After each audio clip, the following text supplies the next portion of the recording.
അപ്പോഴേ ഇന്ന് നമുക്കൊരു തെർമോക്കോൾ ബോക്സ് ഇട്ടുണ്ട് കേട്ടോ. രണ്ടാമത്തെ ബോക്സാണ്. അപ്പോൾ അതൊന്ന് കഴുകി സെറ്റാക്കി എടുക്കാം. ഇന്നലെ അക്വേറിയം ഷോപ്പിൽ പോയപ്പോൾ അവിടെ ഒരു 3 ഷ്രിമ്പിനെ വാങ്ങിയായിരുന്നു, റെഡ് കളർ. ഇത് കാണാൻ നല്ല രസമുണ്ടല്ലേ. അപ്പോൾ ഇവരിടാനായിട്ടൊരു ചെറിയൊരു സംഭവം റെഡിയാക്കാൻ വേണ്ടിയിട്ടാണ്. അപ്പോൾ നേരെ തോട്ടിലൊക്കെ പോയി കുറച്ച് കല്ലും ഓടും കഷ്ണമൊക്കെ പറക്കുന്നുണ്ട്. ഇവർക്ക് തണുത്തൊരു അന്തരീക്ഷമാണ് ഇഷ്ടം എന്ന് പറഞ്ഞു. അതൊക്കെ ഒന്ന് ജസ്റ്റ് ഒന്ന് കഴുകിയിട്ട് ബോക്സിലേക്ക് വെച്ച് കൊടുക്കുകയാണ്. ഇങ്ങനെയുള്ള പണിയൊക്കെ ചെയ്യാനേ ഞങ്ങൾക്ക് ഭയങ്കര ഇൻട്രസ്റ്റ് ആട്ടോ. അപ്പം ഇതിന് ആദ്യം കാര്യങ്ങൾ മേടിക്കുന്നത് കേട്ടോ. അതിനുശേഷം നമ്മൾ നമ്മുടെ ഷ്രിമ്പിനെ അതിലേക്ക് ഇടുകയാണ്. അപ്പോൾ ഇവർക്ക് എന്നാ തീറ്റ കൊടുക്കുന്നതെന്ന് അറിയാമെങ്കിൽ നിങ്ങളൊന്ന് കമൻറ്റ് ചെയ്യണേ.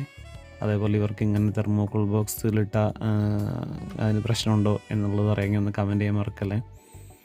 അപ്പോൾ അതേ അവരോട് ഓടിപ്പടഞ്ഞ് നടക്കുന്നുണ്ട്. അതേ ഇരിക്കുന്നു. അപ്പോൾ ഓക്കെ.